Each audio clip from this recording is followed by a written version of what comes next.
Hi there. Today we are going to cover the basics of differential equation and we'll go over first order linear differential equations. In the process, we will cover examples and provide you some practice problems. So differential equations involve dependent variables and independent variables. As you would imagine, dependent variables, they are the variables that depend upon independent variables. For example, y equals fx. So x is going to be your independent variables, whereas dependent variable is going to be y. Differential equations, they define behavior of many engineering systems. We write our differential equation using the basic principles such as equation of motion, mass conservation, energy conservation, and so forth. And using those basic fundamental principles, we are able to come up with the governing equations that govern the behavior of the system. And once we have the differential equation, we solve the differential equation that helps us to analyze and understand the behavior of the engineering system that we are dealing with. So differential equations can be classified based upon the type of differentials involved. It can have ordinary differentials, it is ordinary differential equation, or it can have the partial derivatives, then it's going to be a partial derivatives. Typically, if your differential equations involve, say, for example, dy over dx, it's against a total derivative or the derivative, or you can have a partial, del y over del x.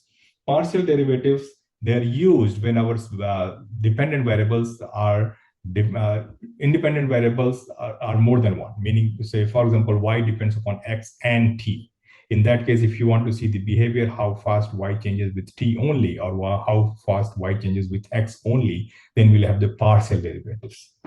So depending upon whether your differential equations involve partial derivatives or ordinary derivatives, we will have a ODE, ordinary differential equations, or PDE, partial differential equations. The second classification is based upon the order. The order of the differential equation is nothing but just the highest order derivative involved. So you look at the differential equation and find out what is the highest order of differentials involved, and that would be the order of the differential equation. And third classification is based upon the linearity. Linear differential equations, they are much easier to solve as compared to nonlinear. So to have a linear differential equation, the requirement is it should have this form, where on the left-hand side, we should have the derivatives by themselves. It could be derivative second order, third order, or it could be zeroth order derivative, which is the function itself. They should be by themselves, and they should only be multiplied with the independent variables, for example, function of x in this case. So if your differential equation has this form, then it is called as a linear differential equation. Let's look at the example. We have three differential equations, and we are trying to find out the type, linearity, and order. Let's go one by one. So type of differential equation. First differential equation is ordinary differential equation because it involves the derivatives. And first two are actually ordinary. The last one is a partial differential equation because it involves the partial derivative. So type is done, ODE, ODE, and PDE. Linearity. So the first differential equation, if you look at it, the y is by itself, dy over dx, d2y dx2. And these are the two, and there's a function number one here. So it's going to be a linear function because y variables, y and its derivatives are by themselves, and they are not multiplied or multiplied with anything in terms of the y. So this is a linear differential equation. It follows the form. Whereas the second differential equation is non-linear because dy by dx is squared here. It's not by itself. It's multiplied to the derivative itself. Again, anytime you have y or its derivative multiplied to themselves, then we have a non-linear differential equation. Again, it could be power 2 or any power. Whenever you see the derivative raised to a power, that means it's a non-linear. Or when you see y times dy over dx or second derivative multiplied with the y, then it's going to be a non-linear. So this is a non-linear differential equation. This is also a non-linear differential equation because, again, dependent variable is multiplied with the second derivative of the dependent variable. So again, two dependent variable u and the second derivative, they're multiplied together. It's a non-linear differential equation. Oftentimes, setting up the differential equation is the most important aspect. Once we have the differential equation, we can use standard methods to solve them.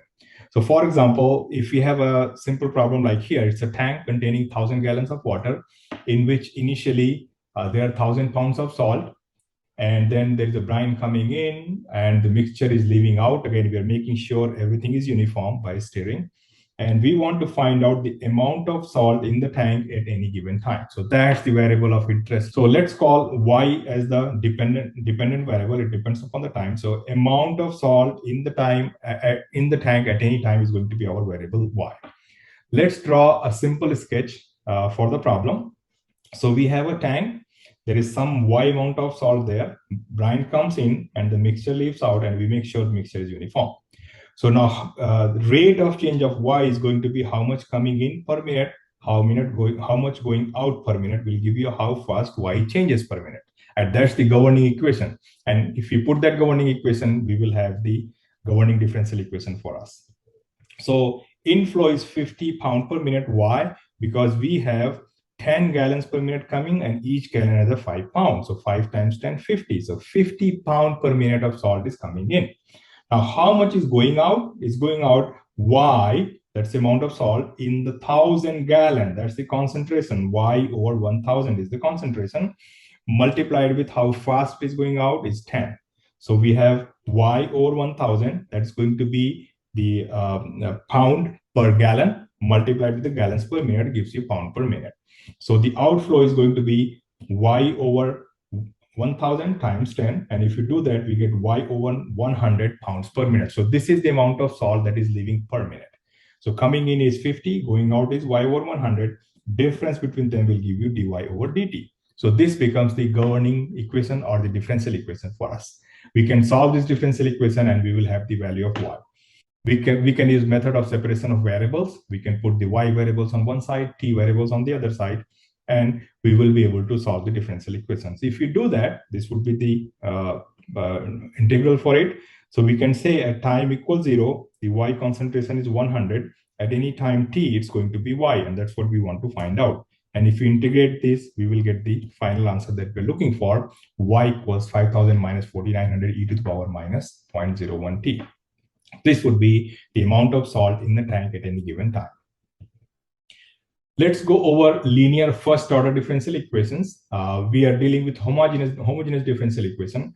When y prime plus px y equals 0, it's a first order differential equation. So the simplest linear differential equation that you can have. And right hand side must be equal to 0. If equals to 0, then the solution for this differential equation is known. It is c, the constant, times e to the power minus h, where h is defined based upon the p. It's a p dx. So you take the p function, do the integral, you have the solution. And constant value we can find out based upon the initial conditions of the problem. However, if right-hand side is not equal to 0, if it is some function rx, then what happens? The general solution to this differential equation is still known. We get an additional term. So first term is still same. These two are still same. The additional term that we have is because of the rx. Note, if r is 0, then obviously this will go away.